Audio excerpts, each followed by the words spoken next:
Today, we are breaking down Jordan Reid's way too early 2026 NFL mock draft. If you guys are new, feel free to like, comment, subscribe. Let's jump right into this. Jordan Reid is a friend, not of the show, but he's a friend that we get to reach out to from time to time. Great dude. But we are already getting trades in here.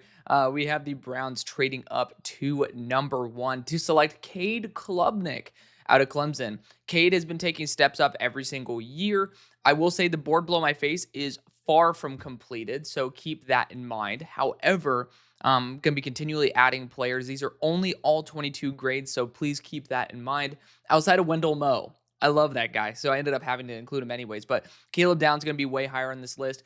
It is far from complete, but I like being able to keep it there so you guys get to watch the journey. So keep that in mind, please. It is going to be something that is going to irk some people because they didn't listen to that part, but it's okay. But Cade Klubnik, he's going to be ranked probably around that 60 to 70 range for me off the bat, but I can see him easily. Like the player he is now is a fringe starting quarterback. I expect all players to be able to jump a tier from what they were in their previous to final year to final year. If you don't do that, then that's upsetting, right? If you do more than that, that's incredible. But I think the expectation should be you end up performing and improving at a tier by tier level the more experience you get in college. And I think Cade Klubnik will end up being a starting grade, which would make him, based on that tier jump, probably around number 5 or number 4 based on the guys who are on this list. So I could end up seeing him totally being a top 5, top 10 pick.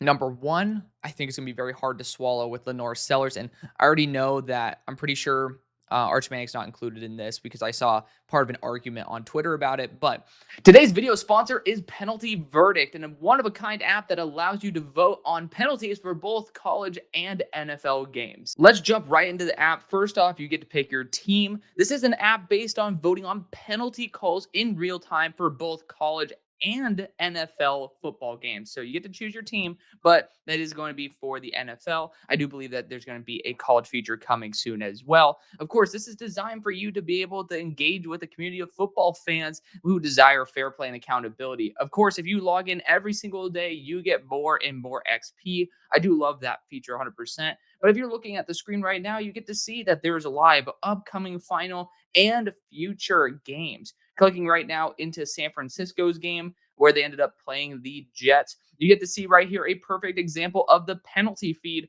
where you get to see a play from Tyrod Taylor who ended up having a penalty. And it describes the play well, describes the penalty, and then you get to vote on a good or bad call. So what this does is unlock the next dimension of sport by engaging with real-time polling of referees, players, and teams. You get to view data-driven insights that lead to informed discussions about the games. It is really awesome. Right here, you get to end up seeing a play-by-play result of the game as well. So it's nice to be able to have everything all in one. Ultimately, Penalty Verdict is in the development phase and would love to hear feedback from you as well and what features you would like to add. Maybe you could toss in one of your favorite college teams in there. But look at the link below and be able to join Penalty Verdict today and make your voice heard. Number 2, the Giants go Caden Proctor. I just think if they're at this point, the new organization's not going to be looking at a left tackle, or someone who's again an Alabama left tackle. They're going to try to transition to the right. I'm pretty sure this is going to be Lenore Sellers. It doesn't really matter if you ended up spending essentially an extra 2 third-round picks to be able to get Jackson Dart. If an improvement is there and you're at number 2 with that defense, there's something wrong on the offensive side. Brian Dable wasn't able to make it work. Jackson Dart wasn't able to make it work. And I like Jackson Dart, not to the point where I'd pass up on somebody who I think is better than pretty much any other quarterback prospect I've studied there in Lenore Sellers. And number 3, you got the Titans going Peter Woods. Peter Woods, fantastic. I don't mind bulking up the defensive line. I would just prefer to go after an edge rusher myself. Of course, that's why I have my own mock draft video for you guys to go check out. At number 4, we got the Jets going Lenore Sellers. Glad to see him listed very high. He fits right with the MO of having, Justin Fields. On top of that, if Tyrod Taylor still somehow is in the league, then he would be an amazing, and I mean amazing mentor there for Lenore Sellers. He's a fantastic player. I'm super excited to see him continue to grow and develop into the superstar that I think he is. The Browns go Caleb Downs. Again, for those of y'all who missed the start of the episode, the board below my face is far from complete. These are all 22 grades imported from last year. And then Lenore Sellers is the one who is up to date now, and the quarterbacks are up to date right now. But that's because I'm going to get you guys a quarterback video as soon as possible. Of course, I have a dislocated finger. Sucks, but it is what it is. So that's been slowing down the progress a little bit, but we've also been grinding the tape. Caleb Downs is fantastic, though. Will be probably number 1 or number 2 on my board. When I ended up watching him accidentally for last year, ended up saying he was the best safety that I've ever studied. Pretty high bar. Kyle Hamilton was up there, but Browns, sometimes you just can't pass on that type of talent. I'd still suggest maybe going after a quarterback, but I understand if you want to go after the best of the best. Isaiah World is at number 6 for the Raiders. I have not dug into the offensive tackle class, so I am very, very, very impressionable right now. I know I've heard some good stuff about Isaiah World. I think that the Raiders absolutely could be in the market for offensive tackle, especially if Colton Miller contract breaks down a little bit. And then obviously if the right tackle spot doesn't work well. If you're sitting at number 6, which I think would be ludicrous, then there's some problems, which if I'm not mistaken, I'm like looking at this, it looks similar to what I guess it's not, but I was going to say, is it just a replication of the previous draft order? Excuse me. I'm just like, I don't think it is. But at number 7, the Panthers trade back. The Rams move up for Garrett Nussmeier. He's a very intriguing prospect. I was not a fan of him last year. I wanted him to stay, and I still think he has so much room to grow. His arm's not elite. His precision is not elite. His decision-making is not elite. But the high-level throws he makes are. Like, he makes jaw-dropping throws. The problem is, for every great, there's a couple of them where you're like, what the fuck are you doing, man? So I think for the Rams, it fits a lot. I could absolutely see Garrett Nussmeier working, but I do have major, major concern. Number 8, we have the New Orleans Saints going Drew Aller. Drew Aller right now is at that fringe of developmental tier, and I'm grading quarterbacks a lot harsher this year than I did before, which, funnily enough, people kind of criticize me for being too harsh on the quarterbacks. It is what it is. However, Drew Aller has the potential, based on his progression year over year, to be the best quarterback in this class. He has a great build. His mechanics have been improving, and I think that's kind of the root of a lot of his problems. He kind of threw a stinker at the end versus Notre Dame, but even then, the mistakes were learnable, and we're going to see if he's actually learned from said mistakes this year. He was fantastic for Penn State throughout the entire year, ended up really having a big stumble there at the end, which I'm not a fan of, but I do think he would have ended up being the number 3 pick if he ended up coming out. I think for his NFL career, he did the right thing. Number 9, we got the Colts going TJ Parker. Don't really think they're going to be going after an edge, personally. It's just, you already have Latu, you have Tuimalau. I just don't think an edge 3, or instantly saying JT Tuimalau is going to be an edge 3, would be the best use of, draft resources. If you're sitting here at number 9 and you still have some good quarterbacks available, I know Arch technically won't be listed in this, but technically Drew Aller is as well, and Cade Klubnik. I guess we're kind of like eliminating my top quarterbacks, but Carson Beck absolutely could be like in play if he ends up cleaning up the off the field shit. His flashes on field are incredible, but I do think that you guys are in the market for a quarterback when all is said and done. At number 10, we got the Patriots going Keldrick Falk. He's 6'6", 288. Very unique frame. Very tough to see how he's going to end up performing in the NFL in terms of system fit. I doubt that the Patriots are going to need this if our boy Braden Swinson does not have off-the-field concerns, which is why he had some issues at Oregon. He had some issues at LSU, even being suspended for half a game. Assuming that he gets an order, which I believe he will. He's a great guy. Like, we had a great conversation, so I do believe it. I think he's going to be a really good pick and then not really need Keldrick Falk all too much. Maybe the Patriots would actually be a good spot for Fano, who's going to be a right tackle out of Utah. Spencer Fano would be probably my selection there. Number 11, we got the Panthers going Anthony Hill Jr. Anthony Hill's a dynamic linebacker. He had some pretty bad statistical games, though. He's still learning a ton. Could end up being someone who gets drafted pretty high. It's basically, we could try to talk about him in the realm of Jahad Campbell in terms of the build, the athleticism, and the ceiling, but Jahad Campbell was special. So I'm not there yet. I haven't studied Anthony Hill, but I have put him on stock down and stock up before based on his games, and I do like seeing a little fluctuation there because it's what happens with it is what happens with linebackers. Then number 12, the Seahawks go with Spencer Fano, which if I'm not mistaken, I think was my pick in my most recent mock draft. I love the idea of fortifying the right side of the offensive line. If the Seahawks are here, there's something that broke down, whether it's the quarterback, whether it's the offensive line. So I support rebuilding with the best player available at either of those spots, which I do think Spencer Fano is. The Cowboys then go Jacoby Lane, wide receiver out of USC at 13. Jacoby Lane is very interesting. He does have that X-prototypical build. I have not studied him. I know that, I mean, this is a live reaction for me, but this was a pick that I saw Jordan Reid post on X, and he was talking about this as like, hey, this is someone who I believe, especially without a top dog in the class, could end up rising up there, which I love to see. And USC knows how to churn out really solid receiving talent. At 6'4", 195, I don't think this would disqualify Jacoby Lane at all. I will want to study him a little bit further, but he's a good player. I do think that it's worth at least giving a cool little shout here and there. Miami Dolphins go Jermod McCoy, cornerback out of Tennessee. Apparently, I don't know, are all these guys? I guess all these guys are with a star. I believe that means that they are a junior, so they're not out of eligibility. But Jermod McCoy ended up having an ACL tear in January. Hopefully, he ends up recovering and being back soon enough. But, the physicality, I think, pretty sure Jermod McCoy was what I drafted for the Dolphins as well. So I like the fact that we're on similar pages. If not, I still see it as a really, really good move. The Cardinals then go Dennis Sutton at 15, the edge rusher out of Penn State. He was a second to third round player into this year, so obviously going to be trying to make a push for the first. He's a freak athlete around that 260, 270 frame, so I'm excited to see where he goes, but the Cardinals are a spot where I don't know if it's necessarily going to be high priority to go after Dennis Sutton this early. I'd prefer for them to, explore their options because I do think this is a weaker edge class. I don't think you should be forcing higher end picks, and that's not what the Cardinals did this past year. They took the guys who fit them best, who provided the right value at those specific spots. So I'm really hoping they continue that trend. They did a great job this year, and it would be hard for me to see them at 15 based on the draft that they had, assuming the players that they get are healthy. The Steelers go LT Overton. I don't know why he's listed as a defensive tackle.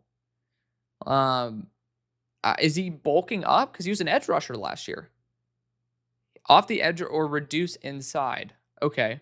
That is interesting. Interesting. So I'm not for this. Just FYI. I don't know why he's listed as a D tackle. Also, this is just not a pick I support.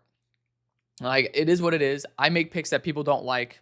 I know that Jordan Reid is someone who I have more respect for than pretty much everybody in the industry. That doesn't mean I'm going to agree with him on everything, right? LT Overton doesn't make sense for the Steelers, in my opinion. And I also don't like the defensive tackle conversation for LT. He's built to play an edge rusher role. He's just a big-ass dude, which I'd prefer for him to slim down to 270 and just be an absolute beast.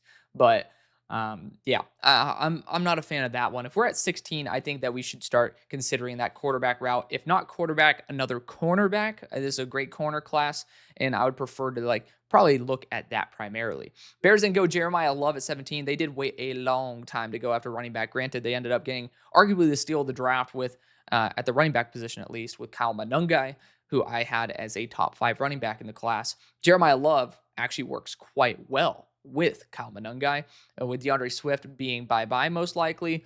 Jeremiah Love would make sense for the Bears. At 18, the Vikings go A.J. Harris out of Penn State. I love Penn State defensive backs. I absolutely could see the Vikings opting to go after a cornerback, even though I know you guys have talked about going after safety is more of a need, maybe even center is more of a need. I'm still open to corner. I'll just put it that way. I'm not going to stop myself if I think BPA out of those 3 positions at corner, I would not stop myself from going after corner.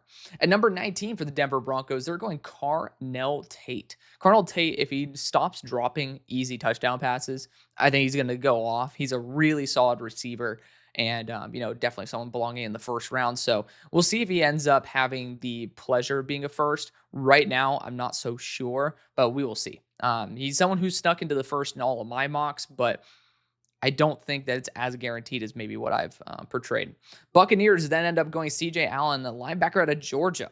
A linebacker absolutely is on the board for the Buccaneers. I have not been able to see enough CJ Allen to say definitively whether I think this is a first round pick. But this is also just really cool for us to talk about some players that I have watched before and also introduce us to some new players. So I do love mocks like this. CJ Allen, linebacker out of Georgia to the Buccaneers. It makes sense, of course, for some successor for Levante David.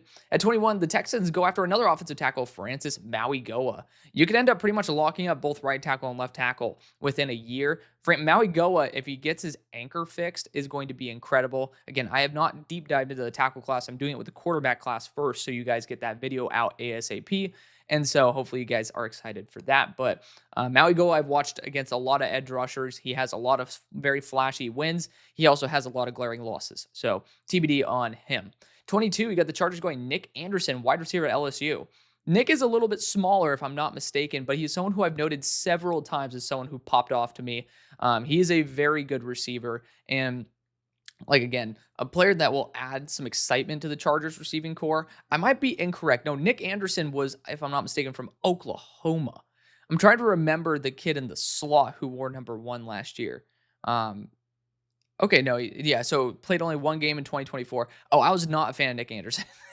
We're bouncing back. I think there's another Anderson on LSU that I like a lot more. Nick Anderson was one of my lowest graded receivers at Oklahoma. Granted, at LSU, they actually might be able to utilize him properly, and then that'll boost my opinion of him. But I will say, like, I am a little skeptical of Nick Anderson based on what I saw back in 2023 from Oklahoma.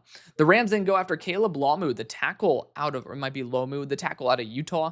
I have not seen it I have not seen him yet. Like, I will say Spencer Fano caught my eye a lot more than Caleb. So we'll see about that. I mean, 6'6", 304, he definitely needs to add a little bit more like meat.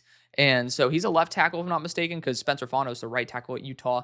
I'd be excited to see if he does live up to that first round potential in Utah. They should be killer if they have 2 first-round quality tackles on their team.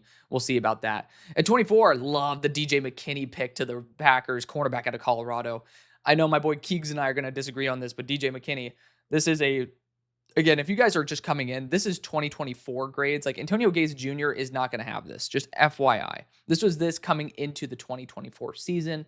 I had a lot of faith in Antonio Gates Jr. It sucks the fact that he's going to be, pretty much lost in the sauce. Maybe he has a breakout year. That'd be cool, but highly doubt it. I digress. DJ McKinney, based on last year's grade, and this was actually updated, was a full starter, and I really liked his game. Really liked his game. He's a very twitchy player. Has a lot of room to grow, but absolutely is going to be dynamite and is a great pick there for the Packers. The Bengals then end up going after defensive interior Caleb Banks, who I think is going to be skyrocketing up boards. I highly doubt he ends up slipping outside of the top 10 picks. He's just somebody who has freak wins, is a freak athlete. And even though I have my doubts on him from time to time, he is someone who I absolutely could see being spectacular. At 26, we got the Commanders going Mateo Uiagalelei, the edge rusher out of Oregon. And Mateo's gotten a lot of love from Oregon fans. He did not produce at the rate that I was kind of hoping for, but maybe this is going to be the big year for him to step up. Jordan Birch is out. Mateo Uiagalelei is in. At 27, the Niners go Avian Terrell, which, I mean, honestly, at his frame, 5'11", 180, I don't necessarily mind it all that much. I will just put it out there, though, that,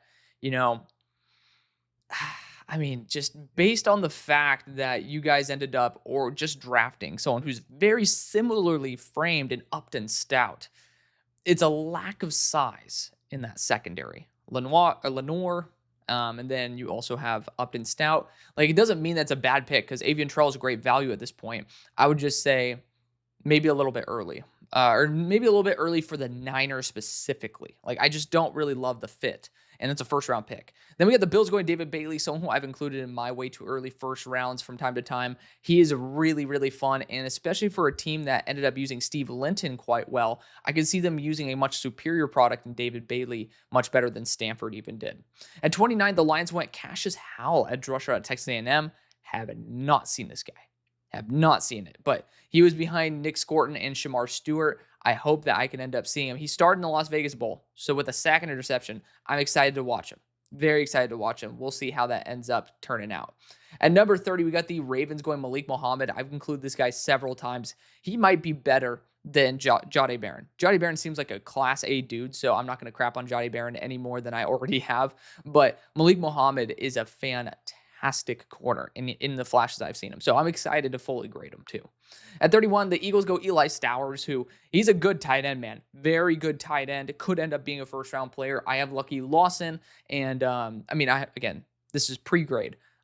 Projecting Lucky Lawson as well as Luke Hodge above him, but still a very fun weapon that, we'll see if it was really worth returning. Then you got the Chiefs going Dylan Thieneman at number 32. Great addition from Oregon from Purdue. He has incredible flashes. I absolutely think going best player available is the smartest move, and I respect it. That's going to be the video. Thank you so much for watching. See you later. Peace.